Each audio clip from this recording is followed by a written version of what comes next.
My name is Ethan Carter, 32 years old. On paper, I had everything a man could ask for: a successful career, a loving family, and now, a woman I believed was my soulmate. Her name was Sophie Bennett. The wedding hall glittered with gold and white.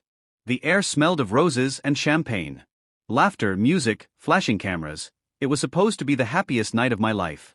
Sophie looked breathtaking in her white gown, her eyes glimmering as if they held the whole world. When she smiled at me, I smiled back.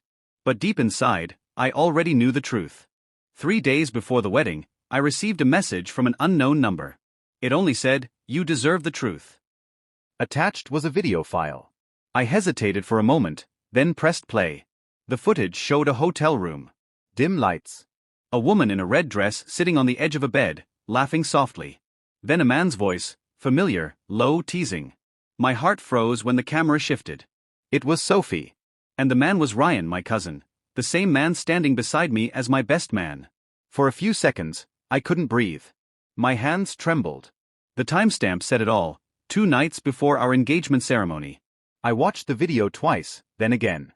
The rage that built inside me could have torn walls apart, but it didn't. I didn't shout. I didn't call her. I didn't call it off. I just stared at my reflection in the screen until I didn't recognize the man looking back. That's when I made a decision: I would marry her. And that night, I'd show her who she really was. The next few days passed like a blur. I smiled for photos, shook hands, laughed when I needed to. Everyone called us the perfect couple. Sophie held my arm during the mehendi, leaned on my shoulder at the reception, looked at me like she was in love. Ryan avoided my eyes. Coward. On the morning of the wedding, I stood in front of the mirror adjusting my tie. My reflection looked calm, but my thoughts were anything but. My mother knocked on the door. "Ethan, are you ready?" "Yes," I said quietly. "I've never been more ready." When Sophie walked down the aisle, she looked like every dream I'd ever had: soft curls, flawless skin, that innocent smile. For a brief moment, I felt my heart crack. I almost wished I didn't know. But then I saw Ryan, standing just a few feet away, and I remembered everything. The ceremony ended in cheers and applause. The photographer asked us to smile. I did. I held her hand, kissed her forehead, said all the right words. No one suspected a thing. Later that night, when we entered our hotel suite, the room looked like a scene from a fairy tale. Candles, flowers, soft music playing. She turned to me, her face glowing. "You look exhausted," she said. "It's been such a long day." "Yeah," I replied. "But before we start our new life, I have something for you." Her smile widened. "A gift." I nodded. "A wedding gift." I walked to the table, picked up my tablet, and handed it to her. "Watch this." She looked confused but pressed play. For a few seconds, she smiled, expecting something sweet. Then the video appeared, her and Ryan, in that hotel room. Her laughter filled the silence, echoing off the walls. Her face turned pale.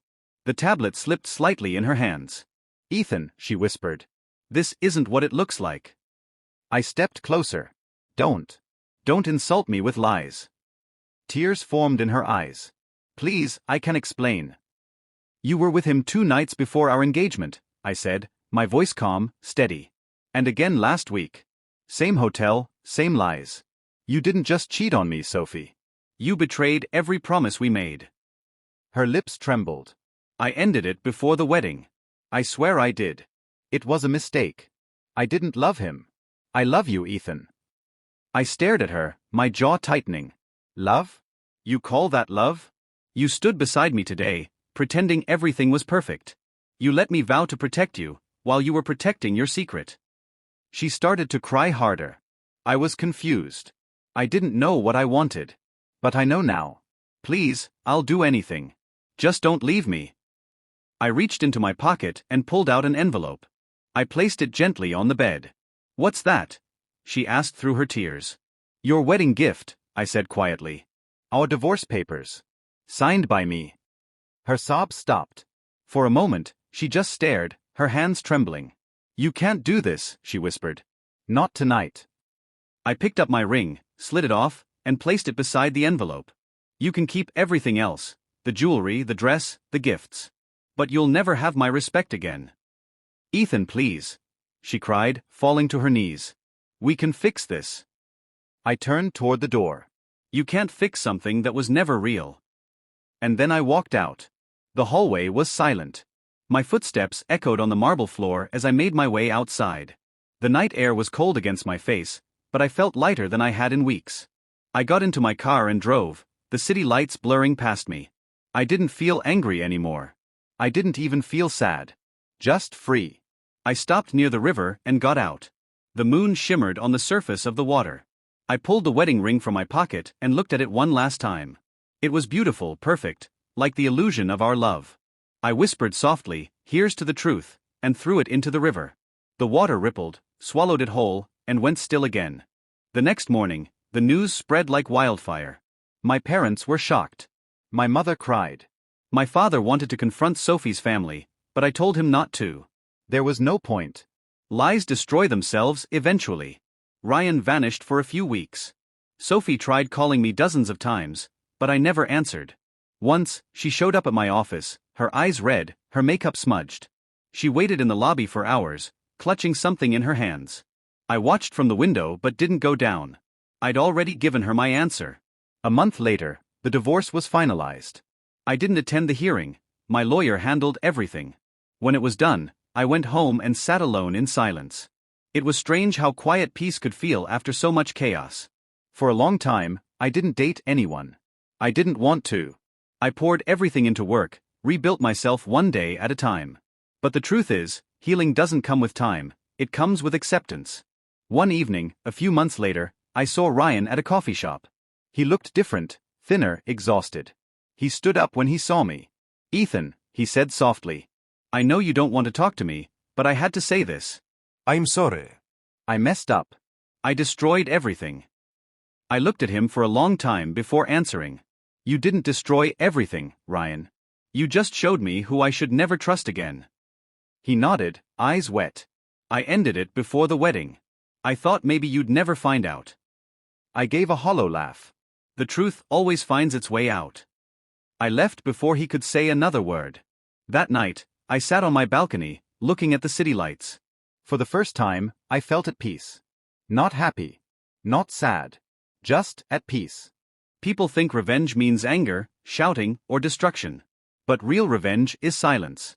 It's the calm that comes when you finally stop fighting for someone who never fought for you. I didn't destroy Sophie's life. I just let her see what she'd done.